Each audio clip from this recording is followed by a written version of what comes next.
Olá pessoal, vamos aí para mais uma aula.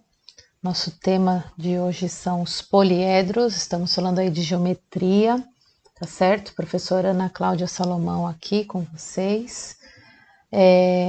Os poliedros existem de diferentes formas, de diferentes tipos, né? Tem uma foto aqui ao lado do Museu da Ciência de Londres. Essa fotografia é de 2015, a gente consegue observar aí diferentes formas de poliedros, tá certo? Vamos estudar um pouquinho aí algumas particularidades deles, tá bom?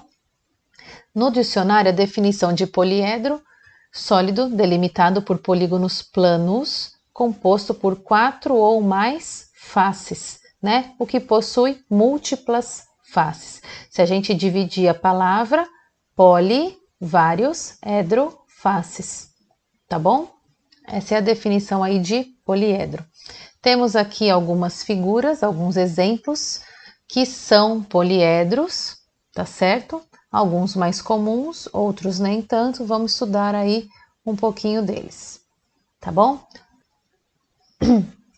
Cada poliedro é formado pela reunião de um número finito de polígonos que são chamadas faces. É cada parte aqui, né? Cada polígono que forma o poliedro é a face e a região do espaço limitada por elas, tá bom? Então, olha só, pessoal. Cada poliedro é formado pela reunião de um número finito de polígonos. Vamos reconhecer aqui cada parte que a gente está aqui identificada nesse poliedro, cada parte que vocês precisam ter em mente aí de um poliedro, tá certo? São elas vértice, aresta e face. Quem é quem, professora? Nessa outra figura fica mais claro. A face é o polígono que forma aqui esse poliedro, é todo lado, toda a região interna limitada aqui por esse polígono, tá bom? Tá aqui de laranja neste cubo, tá certo? Já a aresta é a linha que une a face e, consequentemente, encosta lá no vértice, que é o ponto de encontro das arestas, tá bom? Então, face é todo lado, toda a região que esse polígono delimita. Aresta é a linha de encontro dessas faces, tá bom? E o vértice é o ponto de encontro aí de todas as arestas, tá certo? Fique atento aí, cada vértice do poliedro é um ponto comum a 3 ou mais retas. Então, cada vértice é um ponto comum a 3 ou mais retas, tá certo? Vamos pensar aqui um pouquinho, vamos recordar o que é uma região convexa de um plano. Aqui nós temos a primeira e a segunda figura, que são figuras convexos, e embaixo, região plana aí, nos mostrando o que é ser não convexo. Qual a diferença, professora?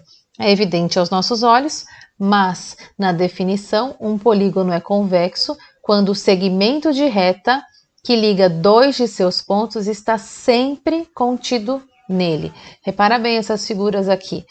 Para a gente saber se ele é convexo ou não, é como se fosse uma ponte, pessoal, que passa por toda a região interna da figura, o segmento de reta, e fica contido nessa região interna.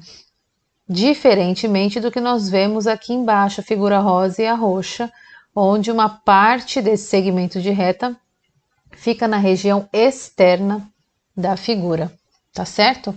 E aqui já os poliedros, para a gente conseguir enxergar o que seriam poliedros convexos e os não convexos. Reparem que o não convexo, uma parte aqui, um pedaço do segmento de reta, fica de fora, fica do lado externo da figura do poliedro, tá certo?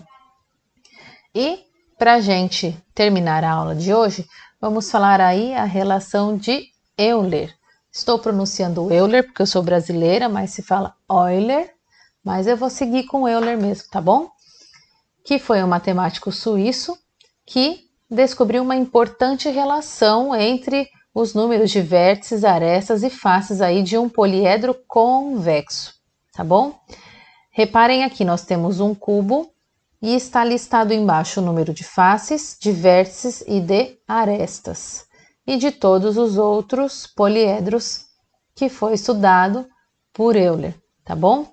Observe que para cada um dos poliedros, o número de arestas é exatamente 2 unidades menos do que a soma do número de faces com o número de vértices. Então, olha só, se nós somarmos faces com vértices, as arestas são 2 unidades a menos.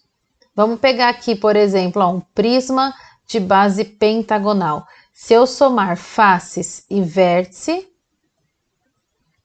as arestas são 2 unidades a menos. Então, ó, face 7, vértice 10 dá 17, logo arestas 15, 2 unidades a menos. E vocês vão reparar que essa regularidade se dá em qualquer poliedro convexo, tá bom? Então, essa relação pode ser escrita desta maneira: o número de faces mais o número de vértices menos o número de arestas é igual a 2. Tá certo? Número de faces mais o número de vértices menos a aresta é igual a 2. Com essa fórmula de Euler, a gente consegue determinar qualquer uma das incógnitas num dado poliedro aí num exercício, tá certo? E é isso que nós vamos treinar aí mais para frente. Espero que a aula tenha sido esclarecedora. Um beijo, até mais e fiquem com Deus.